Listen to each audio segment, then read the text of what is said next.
The cream-coloured envelope sat on my kitchen counter like a ticking bomb. Another Norton family reunion invitation, another chance for my mother-in-law, Evelyn, to remind me of my greatest failure. I traced my finger along the gold-embossed edges, fighting the urge to tear it to shreds. My name is Victoria, and for the past 8 years I've been married into one of Boston's most traditional families. The kind where Sunday dinners are mandatory, and having children isn't just expected, it's practically written into the prenup. "You're staring at that invitation like it might bite you," Logan said, wrapping his arms around my waist from behind. My husband's touch was gentle, but I could feel the tension in his body. He knew what was coming. "Your mother called again this morning," I said, turning to face him. "She wanted to remind me about the reunion," as if the formal invitation wasn't enough. Logan's face fell slightly. "What did she say this time?" "Oh, you know Evelyn. She started with the usual small talk about Claire's new baby, then somehow managed to mention that all 4 of her bridge club friends became grandmothers this year." I forced a smile. "Subtle as a sledgehammer, your mother." "Vic, I can tell her to back off." "Can you?" I stepped away from him, my voice sharper than intended. "Because the last 3 times you said that, you sat there quietly while she went on about her friend's daughter who had twins through IVF."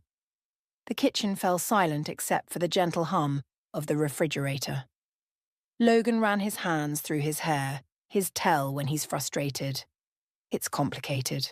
"It's really not." I grabbed my coffee mug and walked to the sink, needing something to do with my hands. "Your mother thinks I'm defective because I haven't given her grandchildren. End of story." My phone buzzed on the counter.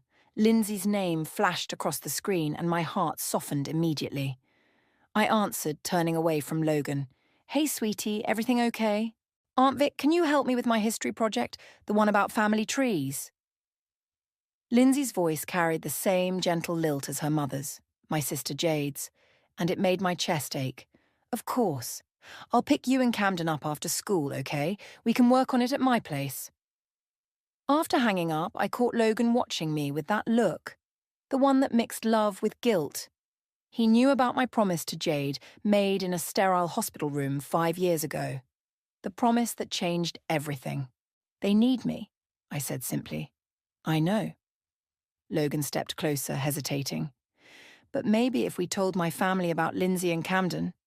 "No." The word came out like a whip crack.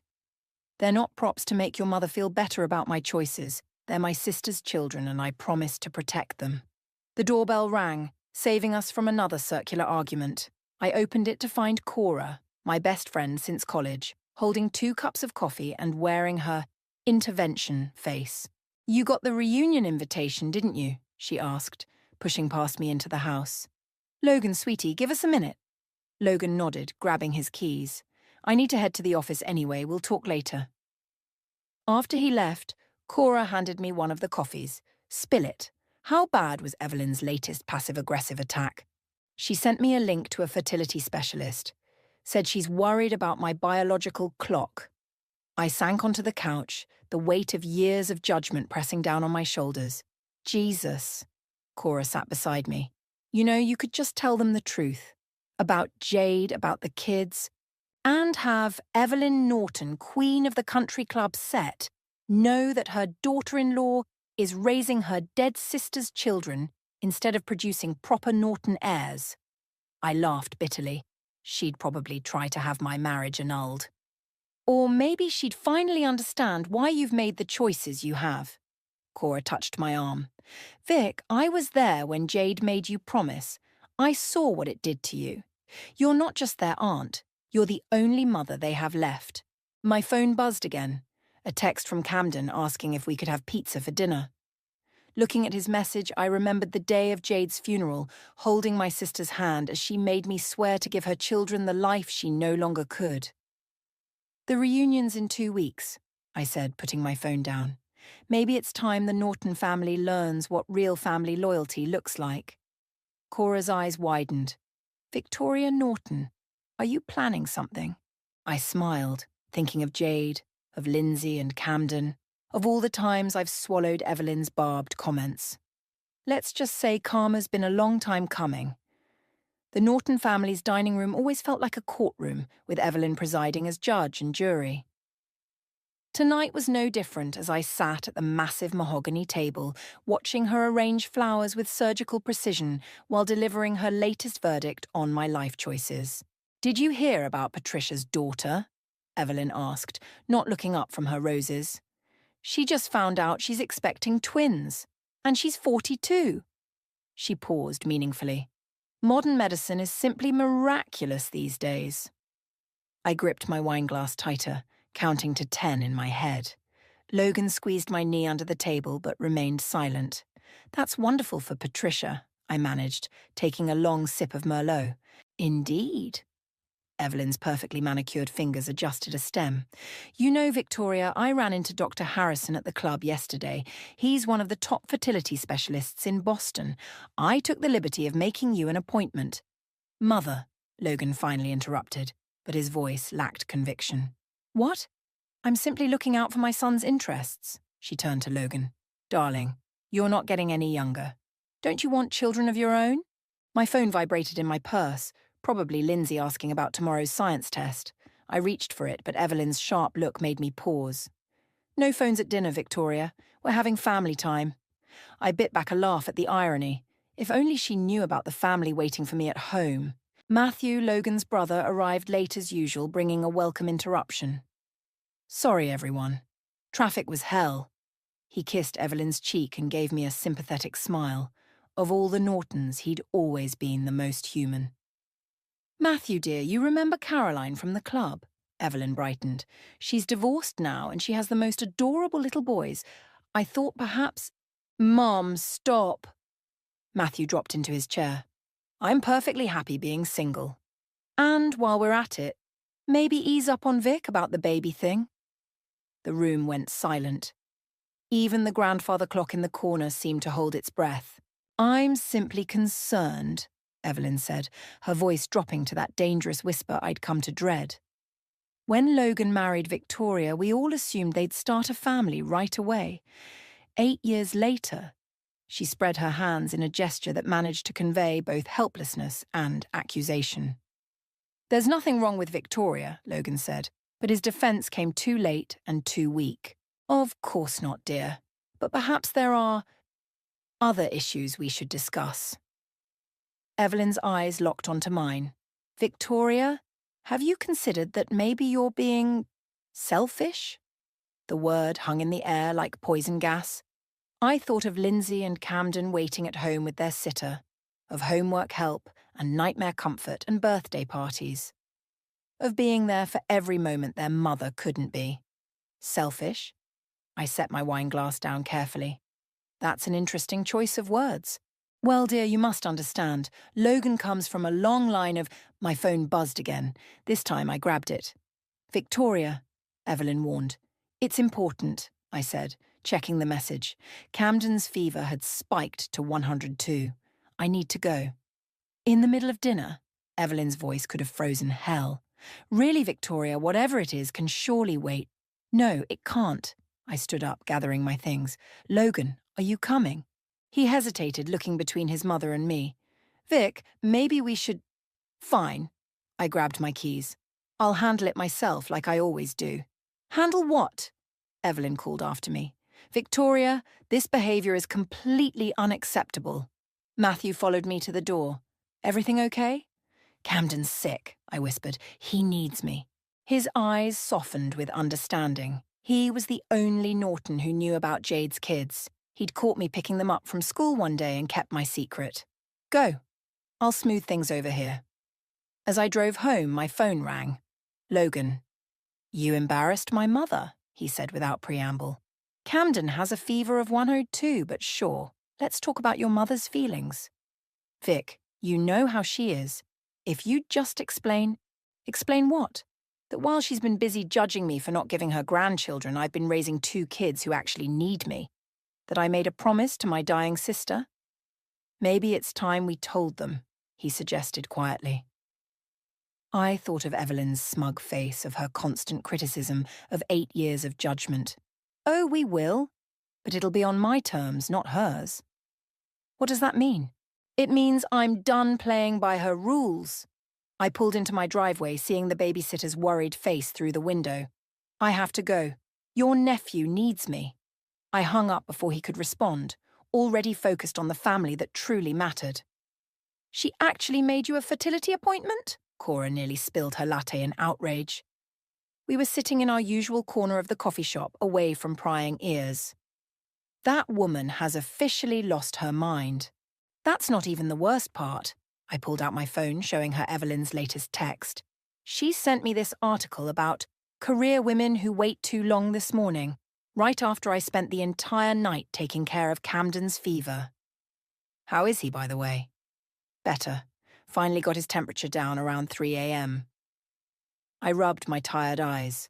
Logan didn't come home until after midnight. Said he had to smooth things over with his mother. Of course he did. Cora's voice dripped with sarcasm. Heaven forbid Evelyn's delicate sensibilities get bruised while your nephew was sick. My phone rang. Lindsay's ringtone. Hey, sweetie, everything okay? Aunt Vic, can you pick me up early? There's this stupid mother-daughter tea thing at school and I can't. Her voice cracked. My heart squeezed. I'll be there in 20 minutes. We'll get ice cream instead, okay? After hanging up, I met Cora's knowing look. Mother-daughter tea? Yeah. I started gathering my things. These events are always hard on her. Last year, some kid asked why her mum never comes to anything, and she had a panic attack in the bathroom. And meanwhile, Evelyn's out there acting like you're some selfish monster for not having kids. Cora shook her head. Vic, you need to tell them. Not for Evelyn's sake, but for Lindsay and Camden. They deserve to be acknowledged. I know. I sighed, remembering Jade's last days. It's just complicated. Jade was so private about her illness. She didn't want anyone's pity, especially not for the kids. But she's gone, honey. And those kids are your family now. The Nortons should know, especially Logan's mother. Maybe then she'd understand why you've made the choices you have. My phone buzzed with a text from Logan. Mom wants us all at dinner again tonight. Please come. I'll make it up to you. Perfect timing, I muttered, showing Cora the message. Go to the dinner, she said, surprising me. But this time, don't let Evelyn walk all over you. Stand up for yourself. And for those kids. An hour later, I sat in my car outside Lindsay's school, watching her walk toward me with slumped shoulders. At 14, she looked so much like Jade it hurt sometimes. Hey, she said, sliding into the passenger seat. Her eyes were red. Hey, yourself. I handed her a tissue. Want to talk about it? Not really. She wiped her eyes. Can we just get that ice cream? At the ice cream parlor, watching Lindsay demolish a triple chocolate sundae, I made a decision. The Norton family reunion is next weekend. She looked up, spoon halfway to her mouth. Oh, are you going? We're going, I corrected. You and Camden both. Her eyes widened. Really? But I thought... does Mr. Logan's family even know about us? They will. I reached across the table, squeezing her hand. It's time they knew about their amazing niece and nephew, about your mom, about everything. What if they don't like us? Then that's their loss. I felt stronger just saying it, but you and Camden are part of my family, and I'm done pretending otherwise. My phone rang again. Logan. Are you coming to dinner tonight? He asked without preamble. Yes, I said, watching Lindsay scrape the bottom of her sundae bowl. But we need to talk first, really talk, about the reunion, about your mother, about everything. Vic, no, Logan, I mean it. Either we do this my way, or I'm done playing happy families with your mother while my real family stays hidden. The line went quiet for a moment. Okay, he finally said. We'll talk. After hanging up, I looked at Lindsay. How about we grab Camden and have a movie night? I think we could all use one. She smiled. Jade's smile. Can we watch Mum's favourite? Princess Bride. Always. Driving home, I thought about Evelyn's perfectly arranged dinner parties, her carefully curated image of family perfection. By this time next week, that image would be shattered. The thought should have scared me, but instead I felt lighter than I had in years. My phone buzzed with another text from Evelyn. Wearing that navy dress tonight would be more suitable than the black one from last time. More maternal. I actually laughed out loud. Let her obsess over dresses and appearances. Soon she'd learn what real motherhood looks like. Messy, complicated, and more beautiful than her perfect roses could ever be. The Norton family reunion buzzed with perfectly orchestrated chaos.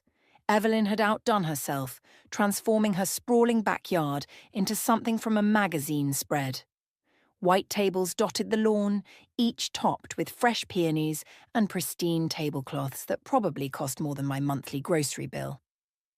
"You're late," Evelyn said by way of greeting, eyeing my simple blue dress with barely concealed disappointment. "And you didn't wear the outfit I suggested." I was busy. I glanced at my watch. Right on time, actually. "Logan's parking the car." "Well, Patricia's daughter is here. The one expecting twins. I thought you two might have lots to discuss. Actually," I cut her off, "I have someone I'd like you to meet." I turned toward the garden gate where Matthew was walking in with Lindsay and Camden. We'd arranged for him to bring them, knowing I'd need the support. Evelyn's perfectly penciled eyebrows drew together. "Who are these children?" Before I could answer, Logan appeared beside me, freezing when he saw the kids. We'd discussed this moment for days, but seeing it actually unfold had him looking pale. "Everyone," I called out, my voice carrying across the yard. The casual chatter died down as faces turned toward us. "I have an announcement to make." "Victoria," Evelyn hissed. "This is hardly the time." "It's exactly the time." I walked over to Lindsay and Camden, putting an arm around each of them. "I'd like you all to meet my niece and nephew, Lindsay and Camden Hunter, my sister Jade's children." The silence was deafening. I could practically hear the gears turning in Evelyn's head. "I don't understand," she finally said. "What are they doing here?" "They're here because they're family. My family." I squeezed the kids' shoulders. "For the past 5 years since my sister passed away, I've been raising them." A gasp rippled through the crowd. Patricia's pregnant daughter had the decency to look embarrassed about their earlier conversation. 5 years? Evelyn's voice rose an octave. "You've been raising children for 5 years and never thought to mention it. You never asked." I met her gaze steadily. "You were too busy arranging fertility appointments and sending me articles about biological clocks to notice I was already a mother." Logan stepped forward. "Mother, I can explain." "You knew about this?" Evelyn turned on him. "You knew she was raising someone else's children instead of giving us proper grandchildren." Camden flinched at her words. I felt a surge of protective anger. "Proper grandchildren?" I laughed, but there was no humour in it. "These are proper children, Evelyn. They're smart and kind and brave. They lost their mother when they were too young, and instead of showing an ounce of compassion or interest in their lives, you've spent years treating me like I'm defective." "I think," Matthew interrupted, "we should all sit down and discuss this calmly." "Discuss what?" Evelyn's voice was shrill. "How my daughter-in-law has been living a lie? How my son has been complicit in this deception?" "The only deception," I said quietly, "was pretending your approval mattered more than my promise to my dying sister." Lindsay spoke up then, her voice small but clear. "Our mum made Aunt Victoria promise to take care of us. She's been amazing. She never misses a school event or a soccer game or—" "That's enough," Evelyn snapped. "This is a family matter." "They are family," I shouted, surprising even myself. "They're more family than you've ever been. While you've been planning dinner parties and judging my life choices, I've been helping with homework and handling nightmares and trying to fill the hole their mother left behind." The party had gone completely silent. Even the birds seemed to be holding their breath. "Logan," Evelyn appealed to her son, "surely you can't approve of this situation." Logan looked between his mother and me, then at the kids. Something in his expression shifted. "Actually, Mother, I do approve. Victoria's been an amazing mother to Lindsay and Camden." "I'm sorry we didn't tell you sooner, but given your attitude, can you blame us?" Camden tugged at my sleeve. "Aunt Vic, maybe we should go—" "No," I said firmly. "We're not going anywhere. This is a family reunion and we're family." Evelyn's face had gone from red to white. I need a moment. She turned and walked stiffly toward the house. Well, Matthew said into the awkward silence, who wants some punch? Kids? As he led Lindsay and Camden toward the refreshment table, Logan touched my arm. That was brave. That was necessary, I corrected him, watching Evelyn's retreating back. And we're just getting started. The truth was finally out, and like a summer storm, it had cleared the air, but left destruction in its wake. Now we'd see what grew from the wreckage. The aftermath of my announcement settled over the reunion like an uncomfortable fog. Small clusters of relatives huddled together, whispering behind their punch cups while stealing glances at Lindsay and Camden. Did you see how fast Evelyn bolted? Matthew handed me a glass of wine. I thought she was going to leave skid marks on that precious lawn of hers. I'm more worried about the kids, I watched as Lindsay picked at her plate, barely touching the food. Camden had attached himself to Logan, who was awkwardly trying to explain the rules of croquet. They're tougher than you think, Matthew said. Just like their aunt. A commotion near the house drew our attention. Logan was storming out, his face red, with Evelyn following close behind. Don't you dare walk away from me, she called out. We're not finished discussing this. Yes, we are, Mother. Logan's voice carried across the lawn. I've listened to you berate my wife for 8 years. I'm done. I started toward them, but Matthew caught my arm. Let him handle this. You've let her make a mockery of this family. Evelyn's voice was reaching new heights. Taking in those children instead of... Instead of what? Logan whirled around. Instead of having proper children? Do you hear yourself? Those kids lost their mother. Victoria stepped up when they had no one else. If anything, that makes her more worthy of respect, not less. Several guests began making discreet exits, mumbling awkward goodbyes. I noticed Lindsay had disappeared and found her sitting alone behind a large oak tree. Hey, I said, sliding down beside her. You okay?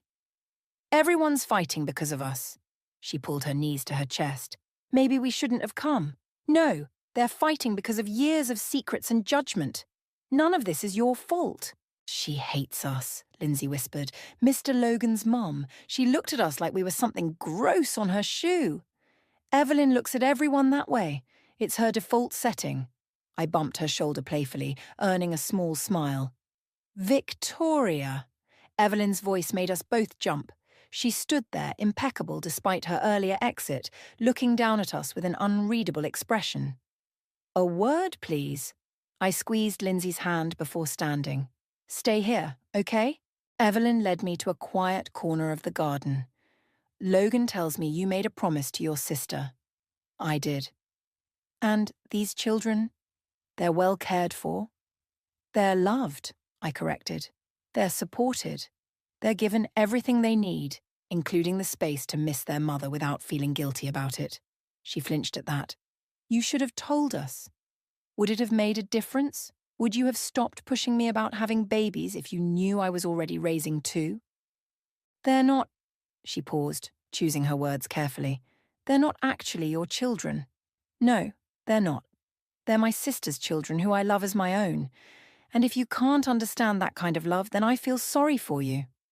Don't patronize me, she snapped. I've raised children. I know about love. Do you? Because from where I'm standing, you've spent years trying to force your son and me into some perfect mold instead of seeing what was right in front of you. A crash from the lawn interrupted us. Camden had knocked over a croquet wicket, sending several glasses shattering. Before I could move, Logan was there, helping him clean up, making him laugh about it. He's good with them, Evelyn said quietly, watching her son. He is. When you're not around to make him second-guess everything. She turned to me sharply. That's unfair, is it? Logan loves those kids, but he's spent 5 years hiding that love because he was afraid of your reaction. And look, he was right to be afraid. I need time to process this. Take all the time you need, but understand something, Evelyn. Those kids are my family. They're not going anywhere, and neither am I. As if on cue, Camden came running over. Aunt Vic! Uncle Logan says we can have ice cream, can we? I caught Logan's eye across the lawn. He gave me a small nod, a silent acknowledgement of the shift in our world. Sure, buddy. But maybe we should head home for it. It's been a long day. Victoria? Evelyn called as we turned to leave. The children, perhaps they could come to Sunday dinner next week. I studied her face, looking for signs of manipulation but finding only uncertainty. We'll think about it. Walking back to where Lindsay still sat under the tree, I felt lighter somehow. The truth was messy and uncomfortable, but it was out there now, impossible to ignore or hide away. Ready to go home? I asked, helping Lindsay up. She looked back at Evelyn, who was watching us with an expression caught between regret and curiosity. Yeah, but maybe it'll get better now. Maybe, I agreed, gathering Camden close. But either way, we have each other. 3 days after the reunion, I found myself staring at another text from Evelyn. The children's rooms at my house could use updating. What colours do they prefer? She's trying, Logan said, reading over my shoulder as he made coffee. In her own way. By redecorating? That's such an Evelyn solution. Throw money at it until it feels less uncomfortable. The doorbell rang before Logan could respond. I opened it to find Evelyn herself standing there, looking oddly uncertain in a casual sweater set. Casual for her, anyway. I brought breakfast, she said, holding up a bag from the fancy bakery she loved. And an apology. Logan nearly dropped his coffee mug. I stepped aside to let her in, catching sight of Lindsay frozen at the top of the stairs, watching with wide eyes. The kids are getting ready for school. Oh. Evelyn set the bag down on the kitchen counter. I suppose I should have called first. That would have been nice, yes. I started pulling plates from the cabinet, more for something to do than anything else. Camden, your backpack is still in the living room. Lindsay called up the stairs, then froze when she saw Evelyn. Oh. Good morning. Good morning, Lindsay. Evelyn's voice was softer than I'd ever heard it. I brought croissants, if you'd like one before school. Lindsay looked at me questioningly. I nodded. Thanks, she said, sliding onto a kitchen stool. They smell good. Camden thundered down the stairs then, his usual morning whirlwind. Aunt Vic, I can't find my science homework, and I need it today because… Oh. He stopped short at the sight of Evelyn. An uncomfortable silence filled the kitchen. Check the blue folder, I said finally. The one we organised last night? Right. He darted back upstairs. He's energetic, Evelyn observed. He's 10, I replied, and running late, as usual. Lindsay, can you go help him find that folder? Once the kids were upstairs, Evelyn turned to me. I've been doing a lot of thinking. That must have been uncomfortable for you, I couldn't help saying. Victoria, Logan warned. No, she's right to be angry. Evelyn smoothed her already perfect hair. I've been… difficult. Difficult? I laughed. You've been cruel. Not just to me, but to Logan. Do you know how hard it's been for him, keeping this secret because he was afraid of your reaction? Mom, Logan started, but Evelyn held up a hand. Let me finish. She took a deep breath. When your sister died, Victoria, when you took in her children, you were doing exactly what a mother should do. What I should have done was support you, not judge you. Found it! Camden came racing back down, waving his folder triumphantly. He skidded to a stop in front of Evelyn. Are you really our grandmother now? The question hung in the air like a live wire. Camden, I began, but Evelyn surprised me. I'd like to be, she said quietly, if you'll let me. Lindsay appeared at the bottom of the stairs. Why? Because you feel guilty? Lindsay, Logan admonished, but I shook my head at him. She had a right to ask.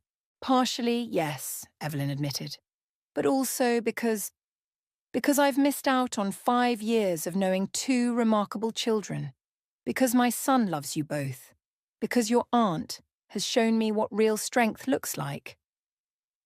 Mom, Logan's voice cracked. We should go, I said, checking the time.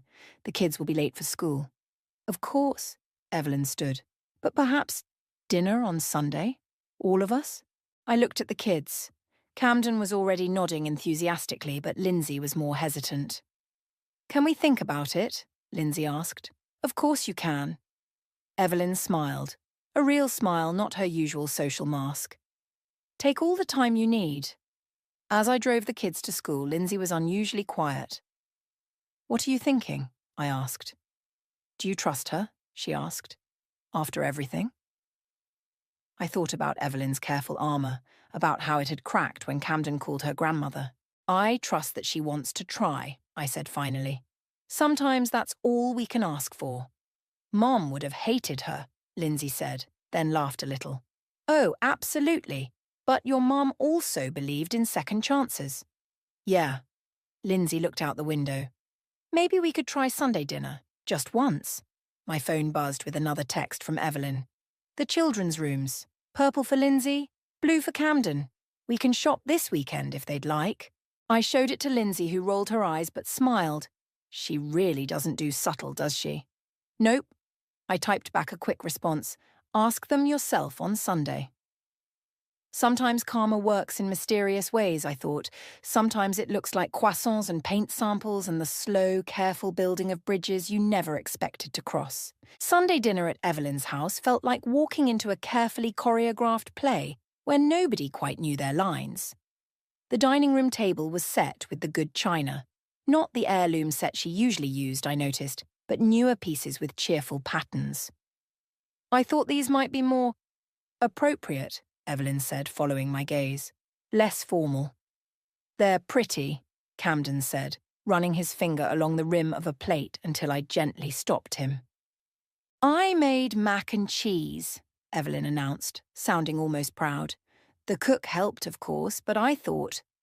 "Well, Logan mentioned it's Camden's favourite." Logan squeezed my hand under the table.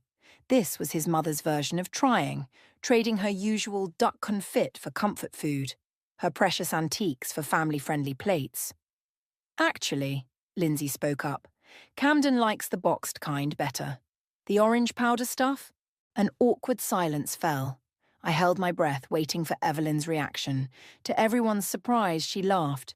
"Well, I suppose I should have asked first. There's still much I need to learn about my grandchildren." The word grandchildren hung in the air like a peace offering. "Mum," Logan started, but was interrupted by the doorbell. "That would be Matthew," Evelyn said. "I hope you don't mind. I thought having him here might make everyone more comfortable." Matthew breezed in, carrying what looked suspiciously like a box of mac and cheese. "Backup plan," he stage-whispered to Camden, who giggled. As we settled in to eat, Evelyn cleared her throat. "Before we begin, I'd like to say something." She looked directly at me. "Victoria, I owe you an apology. A real one, not just the fumbling attempt I made the other day." "Mother, maybe this isn't the time." "It's exactly the time, Logan." She squared her shoulders. "I've spent years judging you, Victoria, when I should have been supporting you. I was so focused on what I thought family should look like that I couldn't see the beautiful family right in front of me." "Is this the part where we all hug and cry?" Lindsay asked. But there was less edge to her voice than usual. "No, dear," Evelyn smiled. "This is the part where I ask if you and Camden would be willing to tell me about your mother." The fork slipped from my hand, clattering against the china. Lindsay's eyes went wide. You want to know about Mom?" "Very much so." Evelyn's voice softened. She must have been remarkable to have raised such remarkable children, and to have inspired such devotion in her sister. Camden pulled something from his pocket, the worn photo of Jade he always carried. "This is her," he said, sliding it across the table. "At my 5th birthday, before she got sick." Evelyn studied the photo carefully. "She has your smile, Lindsay, and Camden's eyes." "She used to sing really badly in the car," Lindsay said suddenly. "Like really badly. And she made up weird names for everything. She called vegetables garden candy to try to get us to eat them." "Never worked, though," I added, finding my voice. "She couldn't cook to save her life. That's why we had so much takeout." "Tell me more," Evelyn said. And for once there was no judgment in her voice, just genuine interest. For the next hour, stories about Jade flowed freely. Camden talked about how she'd let him wear his Superman costume to the grocery store. Lindsay remembered the time she tried to bake cookies and set off the smoke alarm. Even Logan shared memories of meeting her at our wedding. "She would have hated me, wouldn't she?" Evelyn asked finally. Oh, absolutely, I laughed, then caught myself. I mean, good, Evelyn nodded firmly. She sounds like an excellent judge of character, which means she was right to trust you with her children. Matthew raised his glass. To Jade, he said, who knew exactly what she was doing when she chose Victoria.